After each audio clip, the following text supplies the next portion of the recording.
Mano, você já viu o Godzilla voar como se fosse um foguete? Pois é, cara, dá uma olhada nessa cena aqui de 1971. Hoje eu vou te mostrar 10 poderes que o Rei dos Monstros usou uma única vez e a produção depois só esqueceu que existiu. E aí, meu querido, beleza? Eu me chamo Gabriel, cara, e se você acha que o Godzilla é só um bicho gigante que solta fogo pela boca, eu vou te mostrar que a história é bem mais doida que isso. O lagartão já foi de Super-Iman a mestre de telepatia em mais de 70 anos de carreira. Eu dei uma pesquisada boa aqui, cara, em filmes, desenhos e HQ oficiais para poder separar as habilidades mais raras desse titã. E eu te garanto, cara, que algumas aqui você nunca ouviu falar. Então bora pro vídeo. Mano, pra gente começar essa lista com o pé na porta, eu preciso te levar lá pra 1971, no filme Godzilla contra Ghidorah. Pra você ter uma ideia, cara, do contexto todo aqui, do que a gente vai falar, o Godzilla daquela época, a famosa era Showa, tinha 50 metros de altura e pesava 20 mil toneladas. O vilão era um monstro todo deformado, feito de poluição pura, que conseguia voar, deixando o nosso Godzilla numa desvantagem total. Em um momento desesperado, quando Ghidorah tentou fugir pelos céus, o Godzilla fez algo que ninguém esperava. Ele simplesmente encolheu, apontou o sopro atômico para o chão e usou a propulsão do raio para poder sair voando de costas. Ele literalmente virou um foguete vivo. Ele cruzou o céu segurando o próprio rabo para poder dar estabilidade e perseguir o vilão no ar. Ele usou a força do raio, que é uma energia de plasma super aquecida, para anular a gravidade e o peso das 20 mil toneladas dele. Mano, na minha opinião, foi um dos momentos mais criativos, né, cara? Mas que acaba quebrando totalmente o clima sério do filme. Cara, o mais curioso é que essa cena foi ideia do próprio diretor, o Yoshimitsu Banno, que queria dar um ar mais heróico e bizarro pro monstro, mas o produtor principal da Toho odiou tanto que ele proibiu de dirigir qualquer outro filme da franquia depois disso. É uma cena que até hoje divide os fãs porque foge de toda a ideia, né, que a gente conhece sobre o monstro. Mas tá lá, mano, registrado, o Godzilla já saiu voando. Agora, 3 anos depois, em 1974, no filme Godzilla contra Mechagodzilla, aconteceu outra bizarrice técnica. O Godzilla tava apanhando feio, mano, pro clone de metal, que tava equipado com todo tipo de míssil e laser. Pra você entender o nível de tudo isso daí, o Mechagodzilla tinha um arsenal que o Godzilla não conseguia nem chegar perto. Mas aí rolou uma tempestade tropical no meio da luta. O Godzilla foi atingido por vários raios seguidos e, em vez de morrer frito, ele agiu como uma bateria gigante. Ele canalizou aquela eletricidade externa e alterou a própria polaridade das células. O corpo dele virou um eletroímã gigantesco. Do nada, ele começa a atrair todo o metal da área. Como o Mechagodzilla era feito de uma liga metálica chamada de titânio espacial, ele não teve chance, né? O robô foi puxado com tanta força que ficou grudado no corpo do Godzilla, sem conseguir se mexer ou disparar qualquer tipo de arma. Foi uma sacada genial do roteiro, né? Pra dar uma chance pro bicho. Mas a Toho nunca mais explicou como o corpo dele suportou tanta carga elétrica, né? Sem fritar o cérebro. Na real, cara, eu acho que perceberam que é melhor pro Godzilla sempre resolver as coisas na raça, sabe? Na porradaria mesmo. E assim como o Godzilla, eu sempre enfrentei as coisas na raça também. Mano, eu já falei aqui várias vezes que eu ralava no início, né? Pra bater $100 aqui nesse canal. Só que aplicando um método específico que quase ninguém sabe, eu fiz esse canal monetizar e bater mais de 55 mil inscritos, cara, em 4 meses. Papo reto, tá, mano? Eu larguei o meu emprego CLT pra poder viver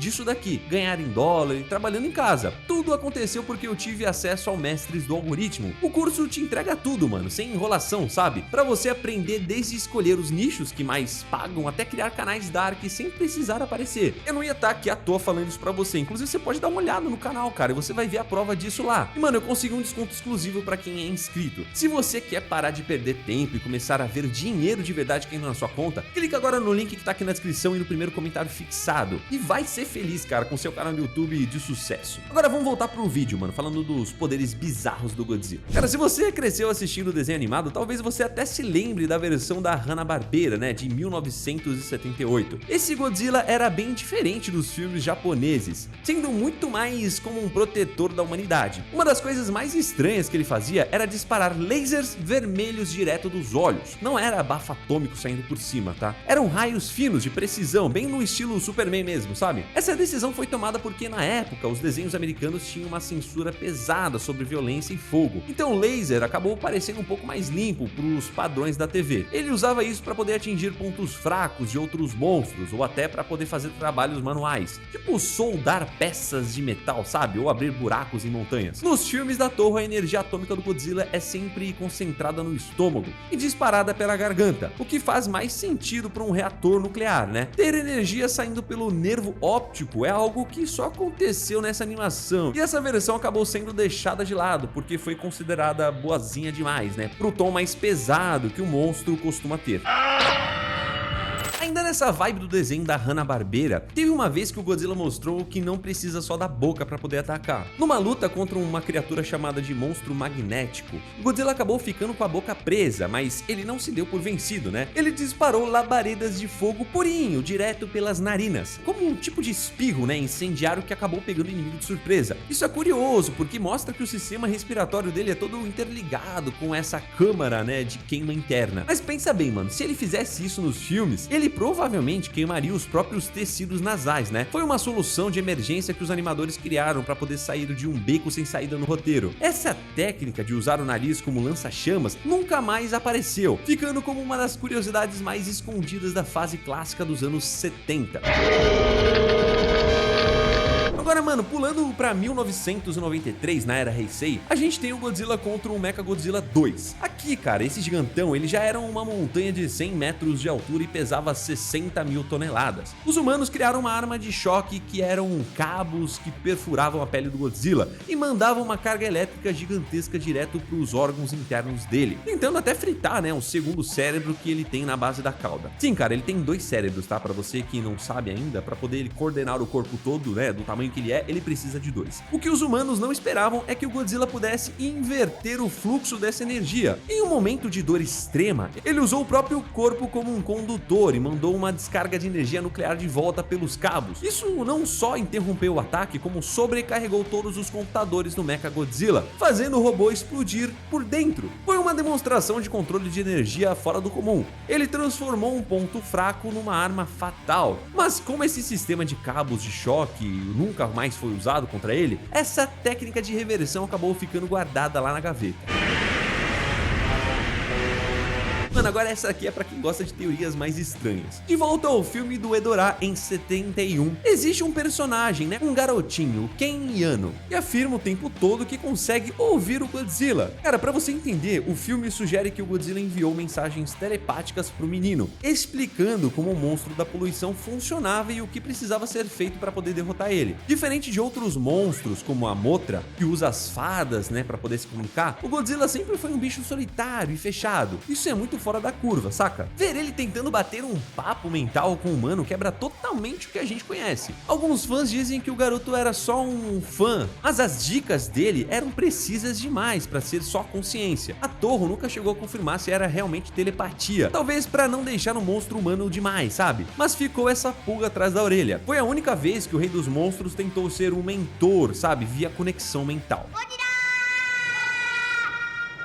Mano, seguindo pro próximo agora, em 2017, o filme Shin Godzilla trouxe a versão mais assustadora do monstro. Com 118 metros de altura, essa criatura é uma mutação constante, né? Na cena mais famosa do filme, o Godzilla é atacado por bombardeiros e, em vez de soltar o raio pela boca, as placas das costas dele começaram a brilhar em roxo e dispararam lasers de alta precisão em todas as direções. E pra fechar com chave de ouro, ele ainda disparou um raio gigante pela ponta da cauda, que parecia ter uma boca própria. Ele virou um sistema de defesa de 360 graus e não deixava passar nada. Foi algo visivelmente incrível para a época, mas isso consome tanta energia que logo depois do ataque, o Godzilla entra num estado de hibernação por dias para poder se recuperar. Mano, eu gosto muito do Shin, inclusive tem bastante vídeo dele aqui no canal. Mas como essa versão é independente e ele termina o filme congelado, esse poder de porco-espinho atômico, né, nunca mais foi visto nas versões de Hollywood.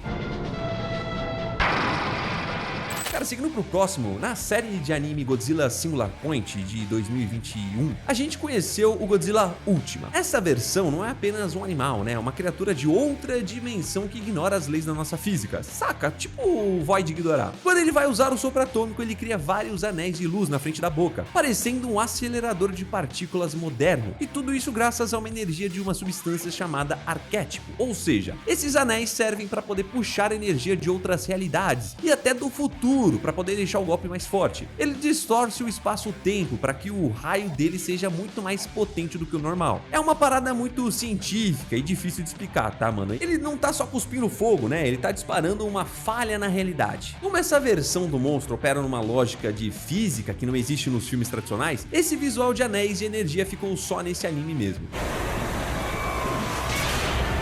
Mano, agora que ainda no universo desse anime que a gente acabou de falar, o Godzilla Ultimate tem um poder que era a poeira vermelha. Ele soltava essa substância o tempo todo, né? E onde essa poeira caía, a realidade mudava. Plantas bizarras cresciam do nada e a física da Terra parava de funcionar. O Godzilla estava literalmente transformando o nosso planeta para que a Terra virasse a casa dele. Ele não precisava nem lutar com os humanos, ele só precisava ficar parado ali, respirando para que o mundo inteiro fosse extinto e substituído por uma matéria alienígena. Essa foi a primeira vez que o Godzilla foi tratado como uma ameaça existencial desse nível. Nos filmes normais ele só destrói cidades, né? Mas o mundo continua sendo o mesmo. Aqui ele era o fim da nossa realidade como a gente conhecia.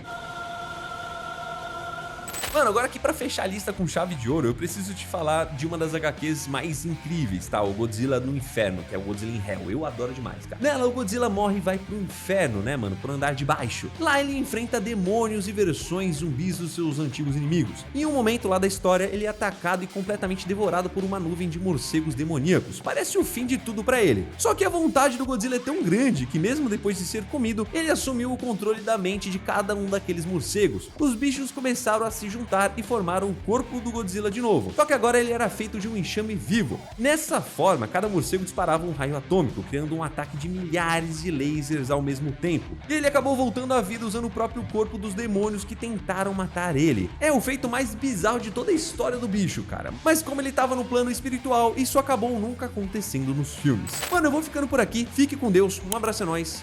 Au.